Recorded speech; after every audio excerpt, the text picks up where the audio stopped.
Ya Tuhan, hati kami tetap memandang kepada Engkau, karena Engkaulah satu-satunya yang mampu untuk menumbuh kembangkan iman kami.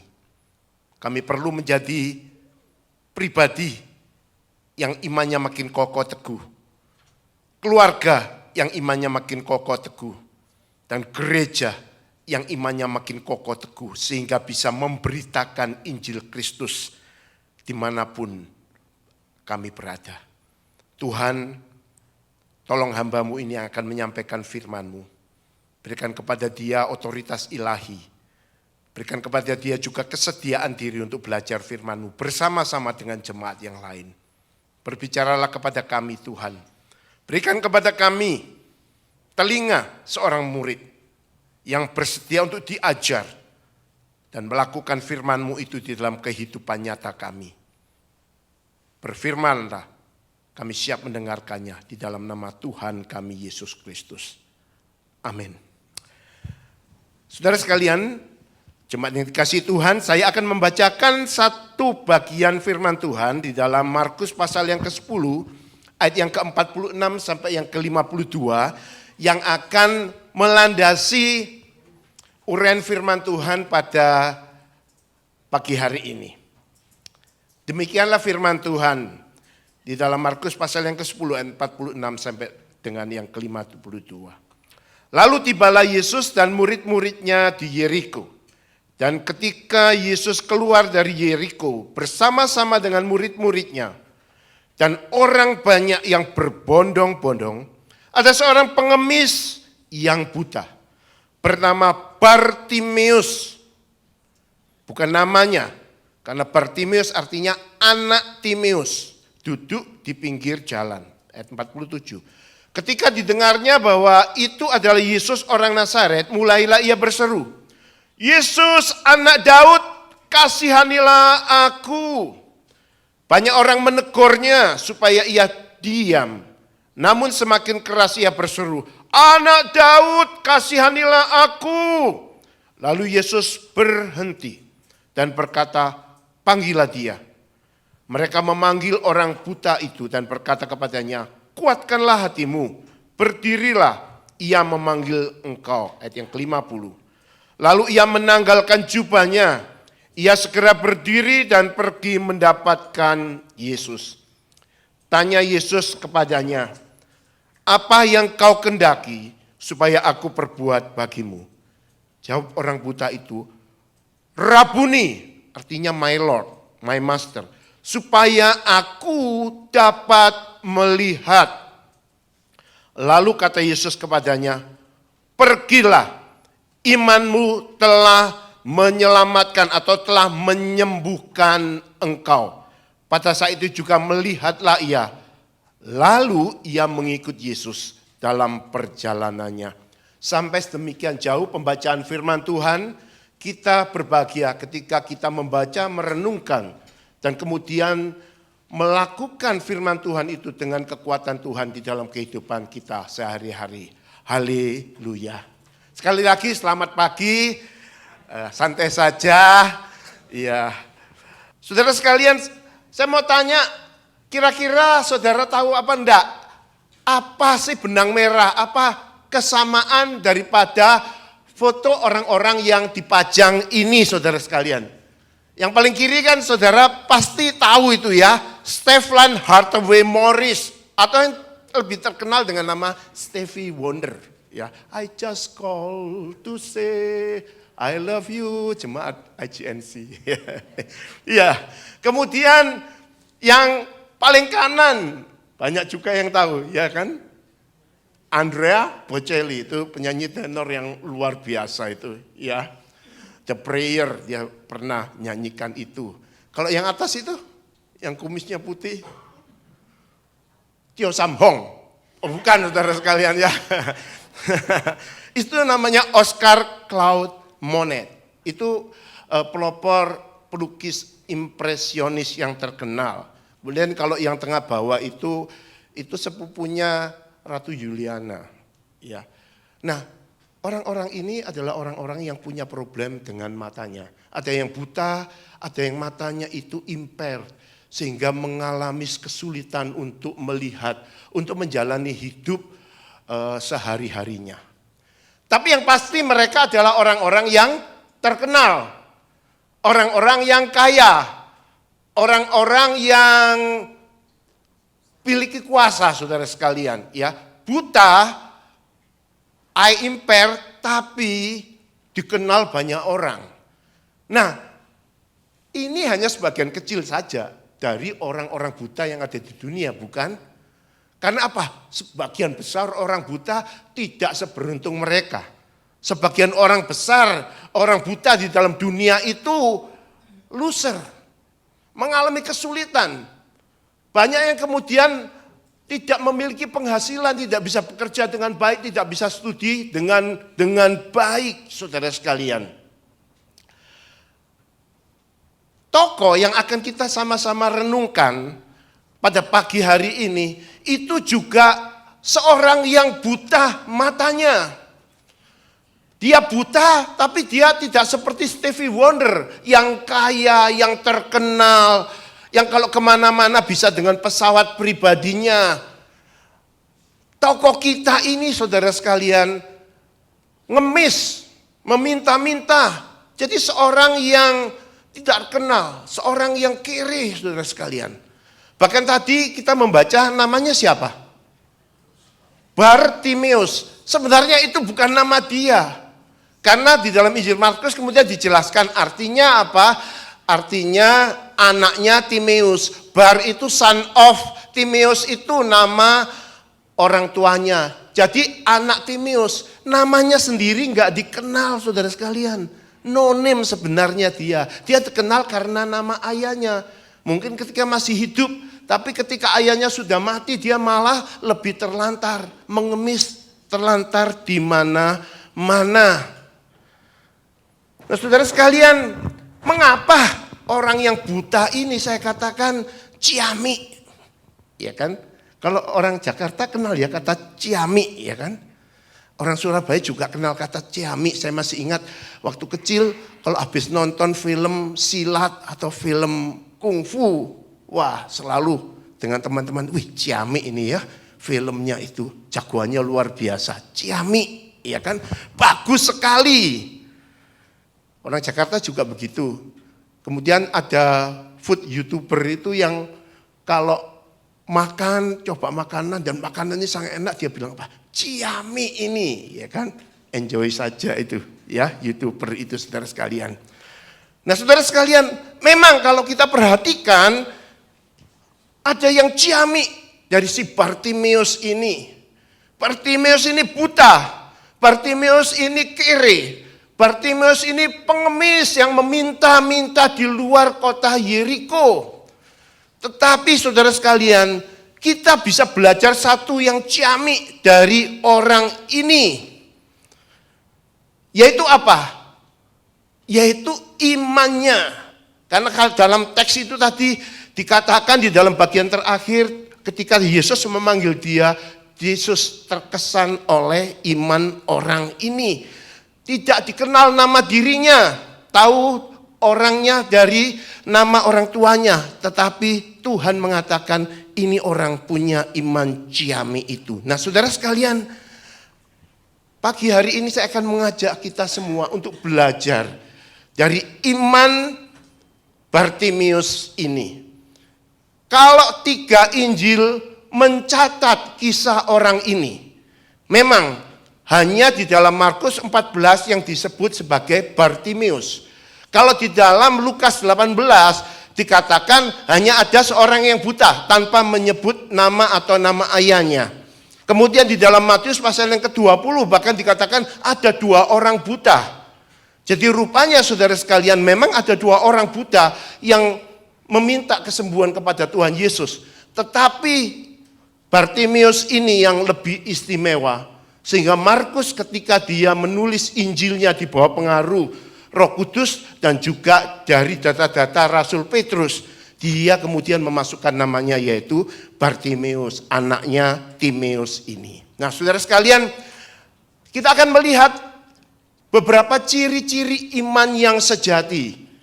Iman yang telah ditampakkan, diteladankan oleh Bartimeus lebih dari 2000 tahun yang lalu, tetapi iman yang sampai sekarang itu masih relevan. Iman yang sampai sekarang ini saya dan saudara sekalian itu masih perlu untuk renungkan dan untuk kemudian terapkan di dalam hidup ini. Sehingga kita bisa menjadi anak-anak Tuhan, menjadi keluarga Kristen, menjadi gereja yang memiliki iman itu yang bertumbuh, yang berkembang, yang kokoh, yang kuat, yang mempengaruhi nitty-gritty kehidupan kita. Karena Alkitab mengatakan dalam kitab Roma, tanpa iman tidak ada orang yang bisa berkenan kepada Allah. Ya.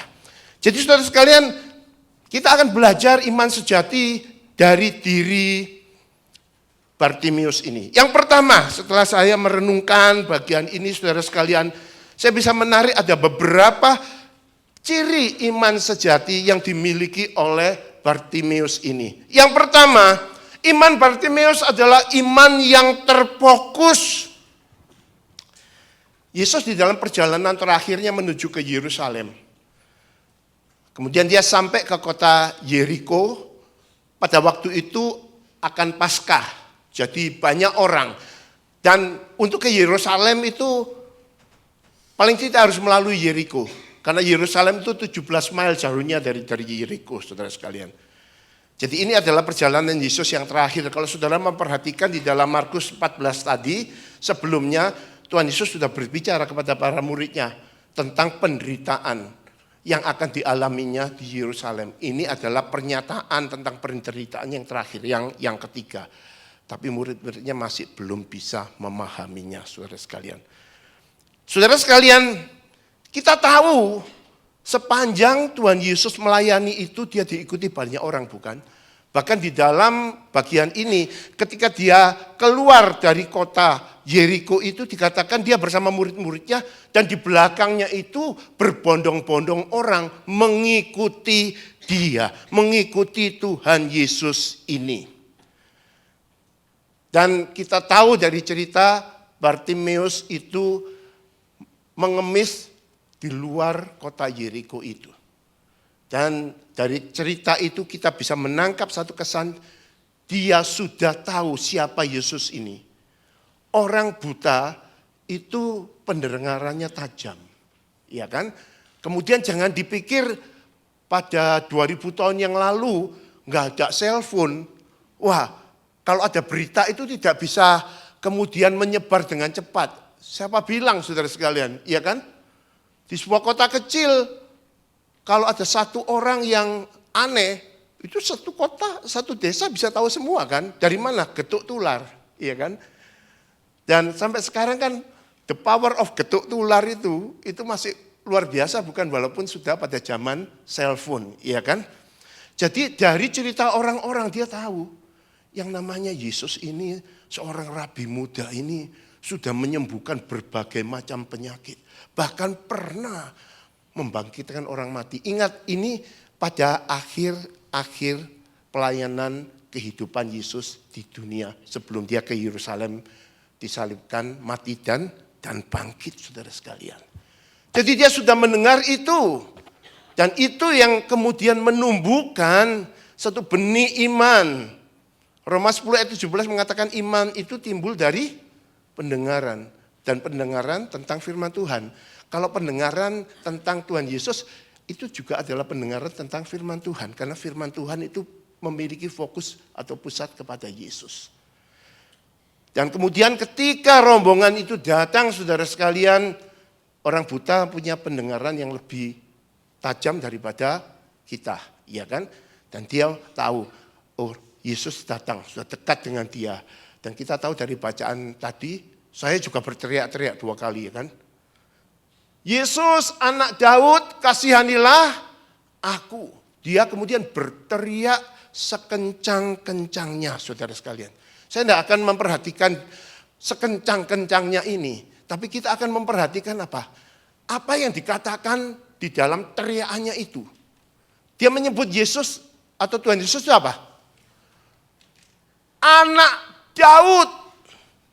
Nantinya juga dia nyebut Rabuni, bukan Rabi. Itu Rabuni artinya my master, my Lord.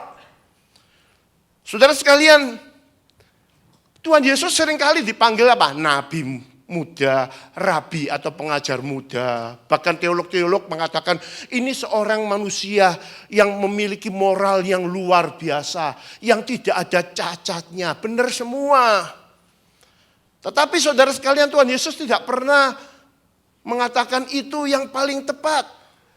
Karena dari Alkitab kita tahu bahwa Tuhan Yesus mau orang mengenal dia sebagai apa? Sebagai Mesias. Bukan Mesias politik, tapi Mesias anak Allah yang datang untuk menyelamatkan dosa. Dan dia adalah Tuhan. Tuhan kita, bukan hanya sekedar vending machine untuk dimintai mujizat-mujizat. Saudara renungkan, kalau kita mempercayai Yesus yang salah, apakah itu akan efektif? Kalau kita meminta kesembuhan kepada Yesus dan Yesus itu bagi kita cuma nabi, dapatkah kita mengalami kesembuhan itu saudara sekalian? Tidak. Karena kita percaya kepada Yesus yang salah. Bartimeus berkata, Yesus anak Daud, kasihanilah aku. Jadi imannya dia terfokus kepada Yesus yang adalah siapa? Anak Daud, Tuhan, anak Allah. Jadi iman yang terfokus, iman yang benar saudara sekalian. Kita pun juga demikian saudara sekalian. Iman kita harus terfokus kepada Yesus yang benar. Bukan Yesus sebagai juru ramal, bukan Yesus sebagai vending mesin. Oh, vending mesin kan bisa dapat makanan. Maksudnya itu seperti vending mesin. Kalau sakit ke Yesus supaya sembuhkan. Kalau nggak punya uang minta ke Yesus. Kasih aja $100 kita dapat 100 kali ganda, begitu kan? Tidak demikian saudara sekalian. Iman kita harus terfokus kepada Yesus dalam identitas yang benar. Dan bukan hanya itu saja saudara sekalian. Saya mengajak saudara untuk berpikir, apa sih iman itu? Banyak orang Kristen yang salah memahami iman. Dipikir iman itu seperti satu deposit kesaktian. Bayangkan seorang suhu, pendekar yang hebat sekali yang sudah belajar ilmu tenaga dalam puluhan tahun. Di dalam dia itu kan ada apa itu? Tenaga dalam yang luar biasa bukan? Yang nanti konon di dalam cerita itu bisa dipindahkan, ditransfer ke muridnya yang lebih muda. Banyak orang yang memahami iman seperti itu. Saudara sekalian, di dalam Alkitab, iman tidak pernah diekspresikan, dijelaskan seperti itu. Di dalam Alkitab, iman selalu terfokus kepada seorang pribadi dan iman itu adalah satu relasi. Iman itu relasi. Oleh karena itu di dalam Yohanes 15 dikatakan apa? Akulah pokok anggur dan kamulah ranting-rantingnya. Kalau kamu tinggal di dalam aku dan aku di dalam kamu dan firmanku tinggal di dalam kamu, disitulah kita akan mengalami apa? Berbuah. Jadi iman itu bukan deposit kesaktian. Wah, semakin hari aku semakin beriman artinya ada semacam iman yang terus di dalam diri kita secara kumulatif. Tidak saudara sekalian. Iman itu bisa renggang dan dekat. Karena iman tergantung apa? Relasi kita dengan Tuhan Yesus Kristus. Tetapi kita tetap punya iman apa enggak? Iya. Karena kita sudah percaya kepada Dia. Kita telah mengalami anugerah keselamatan di dalam Dia. Ada iman. Tapi iman itu harus makin kokoh di dalam apa? Ketika kita berfokus kepada Yesus dan ketika kita hidup di dalam relasi yang dekat, yang akrab dengan Dia dan firman-Nya. Jangan lupa. Kalau kita klaim dekat sama Tuhan Yesus tapi malas baca firman, saudara sekalian, saudara tidak sedang dekat dengan Tuhan Yesus. Dan kalau saudara klaim saya dekat dengan Tuhan Yesus tapi tidak mau baca firman, saya doa loh 24 jam sehari. Saya doa puasa loh 40 hari 40 malam. Bagus, bagus. Tapi kalau tidak kenal firman, tidak tahu firman, gampang dibohongi iblis. Benar apa tidak? Iya, doa terus. Puasa terus tanpa firman, tidak akan bisa membedakan apa kehendak Tuhan dan bukan. Dibohongi, ya iya saja. Hati-hati saudara sekalian. Saya mengamati justru banyak di gereja-gereja orang-orang yang doanya getol doa tapi malas baca firman, malas ikut Bible study. Kalau kemudian datang ke kebaktian hanya mengharapkan berkat-berkat Tuhan saja, itu yang seringkali jadi masalah di gereja. Jadi saudara sekalian, mari kita memiliki iman seperti Bartimeus ini. Iman yang terfokus kepada Yesus yang benar. Yesus adalah anak Allah. Yesus adalah juru selamat. Yesus adalah Mesias yang datang. Allah yang menjadi manusia. Ini mau Paskah. Jadi kita perlu memperkokoh pemahaman kita. Memperdalam bahwa Yesus Tuhan. Dia bukan hanya juru selamat saja, tapi dia Tuhan. Allah yang datang, yang telah mati untuk aku, yang telah menyelamatkan aku. Dan aku harus apa? Hidup di dalam relasi yang dekat dengan dia. Dan disitulah imanku menjadi iman yang terfokus itu. Inilah iman yang dimiliki oleh Bartimeus. Inilah iman yang sejati, iman yang ciamik. Inilah iman yang nanti akan berdampak di dalam kehidupan dia dan kehidupan kita. Jadi saudara sekalian, itu yang pertama yang mau untuk kita semua, saya dan saudara itu renungkan dan pegang di dalam hidup ini. Kemudian ciri iman yang kedua dari Bartimeus sehingga disebut ciamik ini saudara sekalian. Iman yang hidup. Dalam hal ini yang saya maksud adalah iman yang hidup ini adalah iman yang terlihat bukan hanya dalam perkataan, tetapi juga di dalam perbuatan. Tadi di dalam ayat pembimbing, Yakobus 2 ayat 14 dikatakan, dan iman tanpa perbuatan apa? Sia-sia, bohong. Nggak ada artinya lagi. Artinya omong kosong, iya kan? Atau hanya sekedar basa-basi. Omong kosong itu artinya apa kalau saudara sekalian?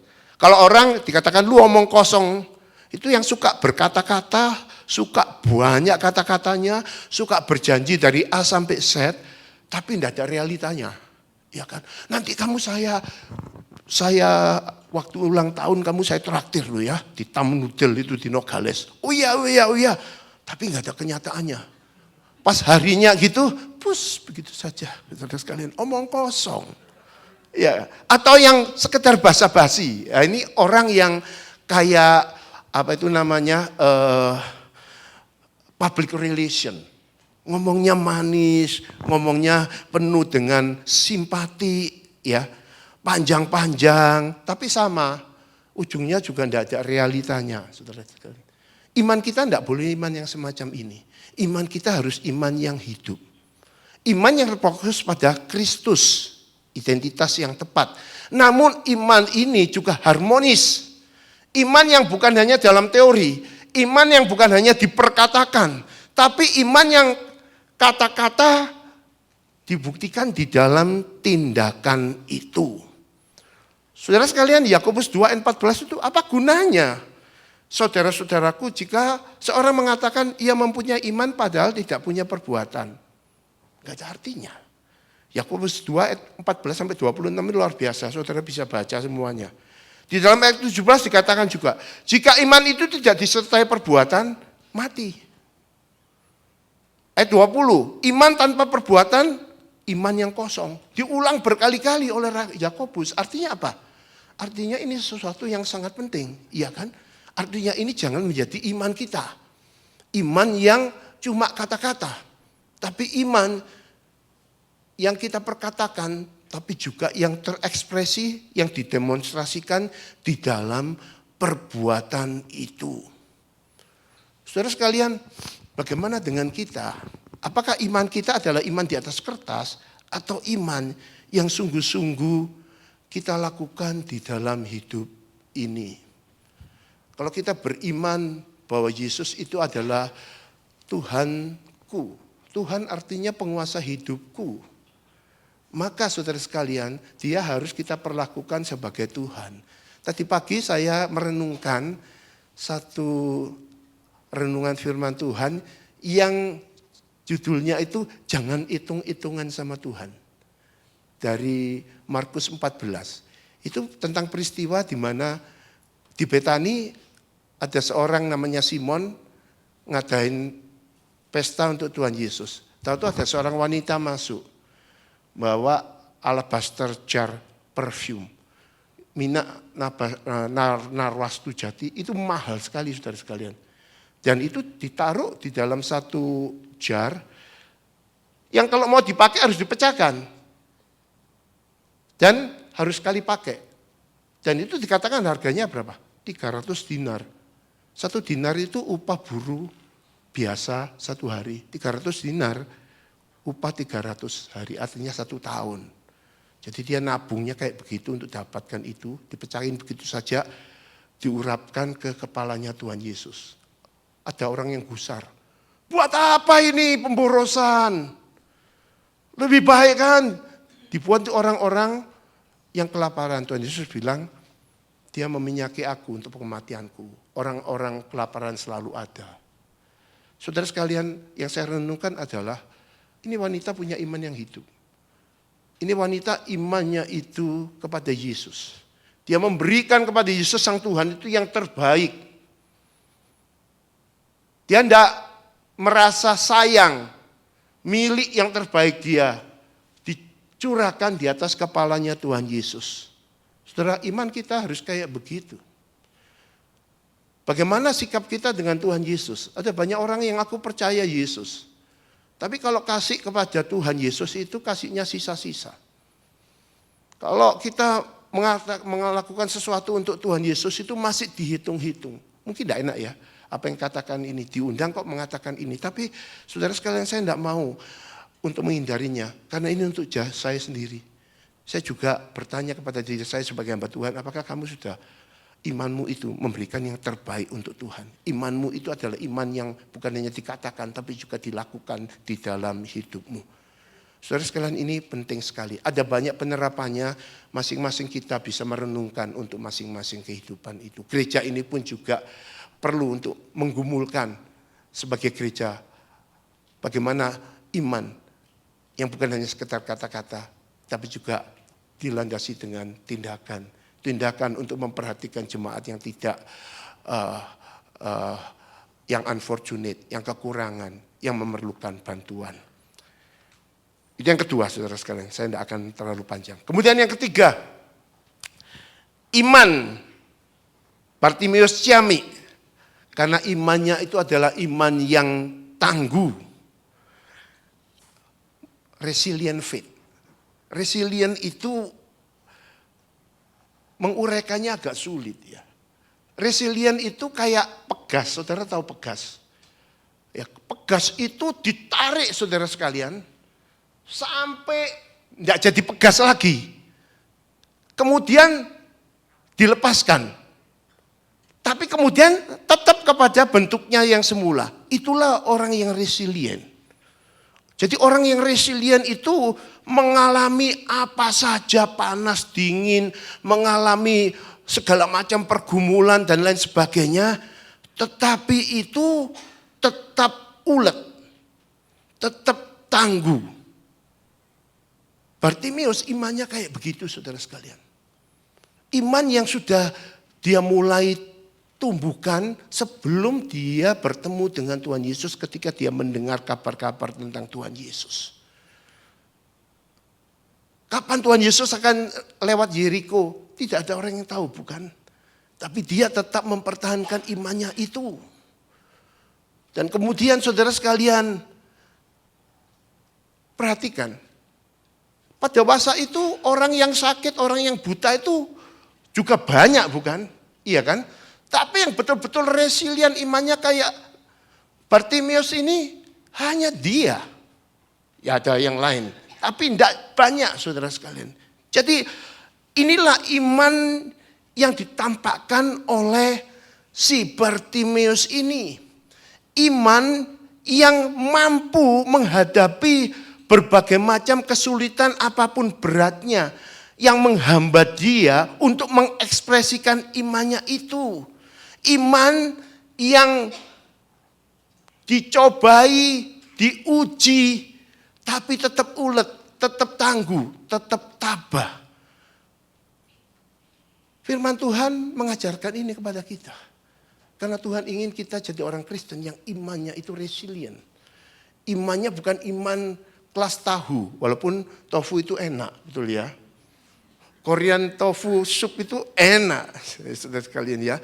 Tetapi kalau iman, jangan punya iman seperti tahu atau seperti yang lembek, ya kan.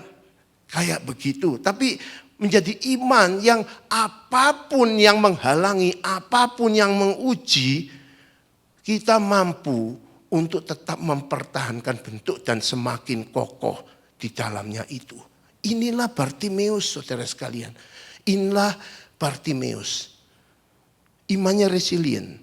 Justru di dalam berbagai kesulitan, tekanan, bagaimanapun beratnya, itu menjadi batu pijakan untuk sampai kepada tempat yang lebih tinggi. Untuk sampai kepada posisi yang makin maju itu. Kalau dia berteriak, Yesus anak Daud, kemudian sama orang banyak dikatakan, hush. Kemudian dia sudah ketakutan, sudah diam. Dia tidak akan mengalami nanti kesembuhan yang holistik, yang daripada Tuhan Yesus itu. Saudara, di dalam Alkitab ada tokoh lain yang punya iman yang resilient ini. Siapa saudara sekalian? Dalam perjanjian lama. Iya, saya dengar itu. Pak Yusuf katanya. Yusuf saudara sekalian. 17 tahun itu imannya itu betul-betul diuji luar biasa saudara sekalian. Dikhianati oleh saudara-saudaranya sendiri. Menolong orang dipentung saudara sekalian. Menolong orang dilupakan. Ya kan? Oleh juru minuman itu. Dilupakan. Tetap terkapar di penjara. Tapi dia tidak pernah mengalami imannya itu hambar. Dia tetap resilient. Dia tetap ikut Tuhan. Dia tetap masih bisa membantu orang lain. Dibohongi berkali-kali oleh sesama orang Kristen. Biasanya kita menjadi pahit hati, bukan apa? Di gereja kalau berkali-kali dibohongi, ditipu, dikhianati. Wah, nggak ke gereja lagi lah. Nggak ke gereja mana-mana. Saudara sekalian, yang namanya sama manusia pasti akan ada yang semacam itu. Tapi iman kita mesti resilient. Itu justru harus menjadi batu pijakan untuk iman kita makin kuat. Bukan untuk meninggalkan gereja atau membenci sesama saudara seiman. Kita ditaruh di sini bersama-sama di dalam satu jemaat. Itu unik. Satu jemaat dengan jemaat yang lain itu unik. Punya sidik jari sendiri-sendiri. Saudara datang ke gereja saya juga mungkin tidak betah. Jemaat saya ke gereja sini tidak betah. Tapi ketika kita betul-betul bertekun di dalam firman, di dalam persekutuan, iman kita makin kokoh. Ada konflik? Pasti ada. Di rumah aja, dengan anak aja konflik, benar apa enggak? Jadi jangan heran kalau di gereja ada konflik. Di rumah ada konflik kok. Dengan orang yang paling dekat sendiri, istri atau suami. Saya jadi heran kalau ada suami istri tidak pernah konflik. Pasti bohong. Ya betul apa enggak ya yang sudah berumah tangga ya? Ya saudara sekalian, itu. Jadi kita perlu. Seperti Bartimeus, seperti Yusuf itu imannya. Makin mengalami batu loncatan, makin tinggi. Dan akhirnya Yusuf menjadi Perdana Menteri atau Menteri Ekonominya Firaunnya Mesir, luar biasa. Tapi untuk ke sana enggak loncat. Untuk ke sana harus merangkak. Harus resilient. Bagaimana dengan iman saya dan saudara? Apakah iman itu menjadi iman yang resilient atau imannya iman tahu? Yakobus 1 ayat 2 sampai 4 menegaskan demikian. Saudara-saudaraku, anggaplah sebagai satu kebahagiaan apabila kamu jatuh ke dalam berbagai-bagai pencobaan. Sebab kamu tahu bahwa ujian terhadap imanmu itu menghasilkan ketekunan. Biarlah ketekunan itu memperoleh buah yang matang supaya kamu apa? Sempurna, utuh, tak berkekurangan di dalam suatu apapun. Jadi hasil akhirnya itu luar biasa. Kita menjadi orang Kristen yang semakin dewasa, yang semakin kokoh di dalam iman. Dan orang yang kokoh di dalam imannya ini akan menjadi orang yang bisa memberi kepada Tuhan satu pemberian yang luar biasa. Yang bisa melayani sesamanya, sesama di gereja dengan luar biasa. Yang bisa main musik, memberikan semua talentanya yang terbaik dengan luar biasa. Karena iman yang resilient ini. Kemudian yang keempat, ada kaitan yang dekat. Imannya selain resilient juga iman yang persisten. Iman yang keras hati, yang teguh. Saudara, orang yang persisten, ya, continue dengan persisten itu lain. Continuous itu kayak mesin yang terus-menerus putar menghasilkan permen atau menghasilkan tekstil, ya kan? Dia terus begitu terus. Kalau persisten itu orang yang jalan di padang pasir atau di tempat-tempat yang penuh dengan tantangan, dengan angin, dengan segala macam, tapi tetap berjalan. Itu persisten. Jadi persisten itu tetap continue meskipun ada berbagai macam halangan dan tantangan itu. Bartimeus ini imannya mengalami banyak tantangan, bukan? Banyak halangan, bukan? Tapi dia persisten. Dia enggak mundur. Dia tetap melangkah. Dia tetap maju meskipun ada banyak hambatan itu. Dia bukan seperti orang yang berjalan kaki di ruang tamu yang ber-AC. Ya enak begitu ya. Tapi berjalan kaki di pegunungan yang penuh dengan tanjakan terjal, angin, hujan dan lain-lain. Namun tetap bisa tetap berjalan. Inilah iman yang persistensi itu. Saudara, hidup beriman di dunia itu tidak mulus, tidak mudah. Karena dunia ini di bawah kuasa iblis. Kemudian Efesus 6 mengatakan apa? Kita itu di dalam apa? Peperangan rohani. Jadi ini yang harus kita sadari. Di dalam dunia ini, itu kita tidak hidup di dunia fantasi ala Cinderella. Happily ever after. Wah tidak saudara sekalian. Kita sepertinya itu hidup di Timur Tengah. Di Ukraina yang sedang perang dengan Rusia. Dalam kondisi perang semacam ini gak bisa kan jalan enaknya, jalan begitu ya. Ditembak sama sniper, jatuh mati. Benar apa enggak? Di dalam kondisi peperangan rohani harus alert bukan? Harus waspada bukan? Harus pakai perlengkapan senjata Allah. Iya kan? Perlengkapan senjata Allah. Topi baja, bukan pakai tempatnya nasi. Tempatnya nasi dikasih tembak sniper tembus saudara sekalian. Pakai topi baja Kevlar, ya kan? Kalau ditembak gitu masih benjol, tapi enggak mati saudara sekalian. Inilah dunia kita. Banyak orang Kristen yang enggak sadar. Sepulang dari tempat ini, itu dunia yang begitu buas. Itu dunia yang dikuasai oleh iblis. Dan iblis itu bukan teman kita. Iblis bukan rekan kita. Iblis itu musuhnya Allah, musuh Tuhan Yesus. Kerjaannya apa? Mendustai, menghancurkan, bukan? Yohanes 10 kan dikatakan, aku datang memberikan kebahagiaan, tapi iblis datang itu untuk menghancurkan hidupmu. Oleh sebab itu kita harus alert, saudara sekalian. Dan disinilah kita perlu beriman. Karena kita hidup di dalam satu dunia yang betul-betul di dalam peperangan. Bagaimana iman kita? Iman kita jangan hanya di dalam tembok gereja. Iman kita jangan di dalam fellowship of the believer saja. Di luar, lagi dagang, lagi sekolah, lagi bekerja sebagai supir Uber. Hopefully nggak ada di sini yang supir Uber ya. Semua di sini pengusaha semua, saudara sekalian ya. Itu doanya gembala, betul apa enggak? Ya kan? Tapi kalau ada, kita doakan supaya karirmu meningkat, begitu ya. Supaya pekerjaanmu berhasil, begitu saudara sekalian. Inilah iman sejati. Inilah iman yang kita harus miliki. Jadi saudara sekalian, kita wrap up. Kita belajar iman yang sejati dalam diri Bartimeus. Yang harus menjadi display teladan untuk kita teladani. Iman yang terfokus kepada pribadi Yesus yang benar. Dan kemudian kita memiliki relasi yang makin dekat dengan Dia. Iman yang bukan hanya di mulut, tapi disertai perbuatan. Karena kalau tidak, iman itu omong kosong, iman itu sia-sia, iman itu tidak menghasilkan apa-apa. Iman yang harus resilient, persisten. Dan yang terakhir, yang kelima, kalau itu iman kita, itu akan menjadi iman yang diberkati. Akhirnya Tuhan Yesus memanggil dia. Dan Tuhan Yesus mengatakan apa? Imanmu telah menyembuhkan engkau. Kata menyembuhkan itu sotso. Sotso itu artinya telah menyelamatkan engkau. Dan kita tahu, dia akhirnya matanya gimana saudara sekalian? Celik.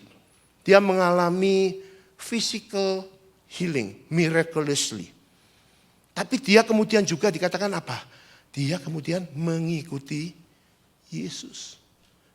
Dia mengalami keselamatan. Dia mengalami anugerah Allah.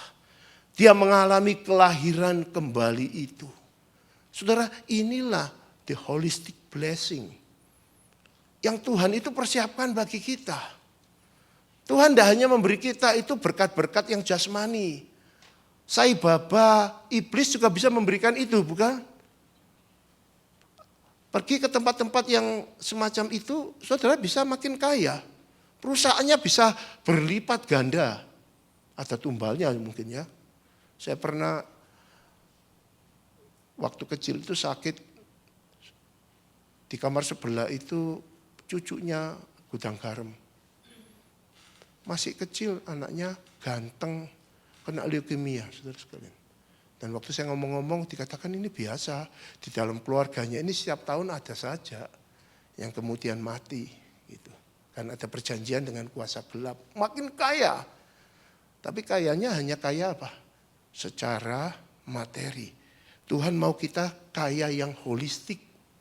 Berkat-berkatnya adalah berkat yang dialami oleh Bartimeus ini. Saudara-saudara, saya akan menutup dengan sebuah kisah nyata. Dari seorang pendaki buta. Apakah ada ya? Saya masukkan, enggak ya? Enggak ada ya, oke. Pendaki buta ini namanya Erik Weihenmayer. Saudara bisa Google. Dia adalah pendaki buta pertama yang mencapai puncak Everest. Itu puncak yang tertinggi di pegunungan Himalaya, saudara sekalian. Luar biasa. Kita tahu statistik menyatakan bahwa ada banyak orang yang lebih kuat, yang lebih sempurna, yang tidak buta, yang bugar daripada Weihenmayer. Yang apa?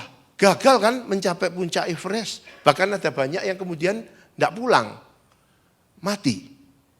Karena kecelakaan dan lain sebagainya. Dia ini buta dan kemudian berhasil menjadi orang buta pertama yang mencapai puncak Everest. Luar biasa. Satu prestasi yang monumental. Tapi dia adalah juga orang yang kenal Tuhan.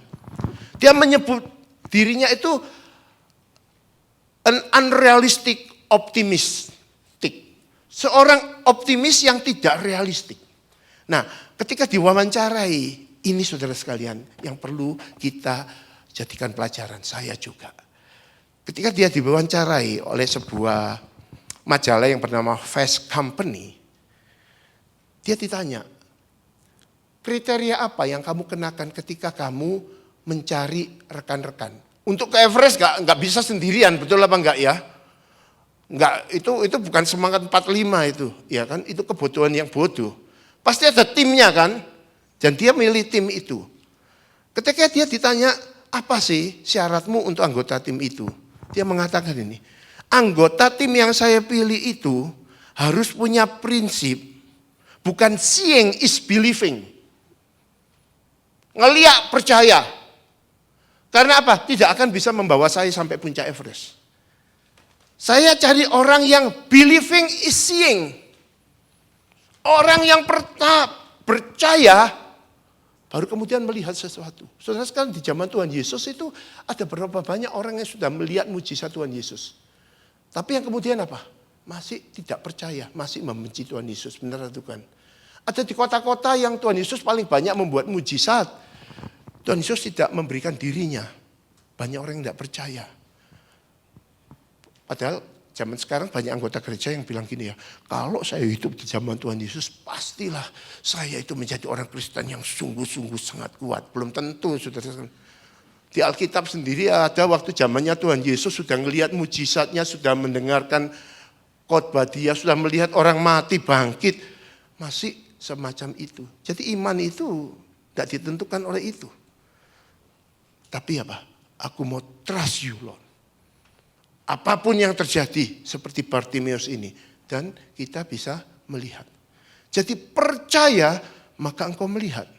Percaya maka engkau akan mengalami apa yang engkau percaya itu. Tentunya apa?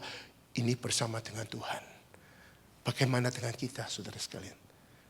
Di dalam kehidupan iman kita, mari kita percaya yang terfokus kepada Kristus itu. Dengan tetap konsisten, dengan persisten, dengan resilient. Dan kita akan mengalami apa yang kita percaya itu.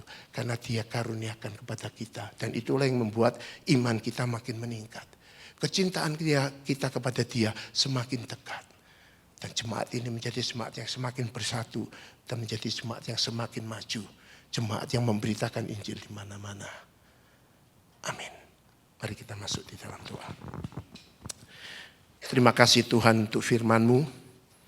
Kami bisa terangguk-angguk mendengarkannya. Tetapi Tuhan, kami ini lemah. Untuk believing and seeing, itu kami perlu Tuhan dan Roh Kudus-Mu. Oleh sebab itu tolong kami Tuhan. Tolong jemaat IGNC ini. Supaya firman yang kami sama-sama dengar menjadi firman yang akhirnya memberkati setiap kami. Dan kami diberkati dengan berkat yang holistik seperti yang diterima oleh pengemis buta ini. Di dalam nama Tuhan Yesus kami mengucap syukur dan berdoa. Amin. Tuhan berkati.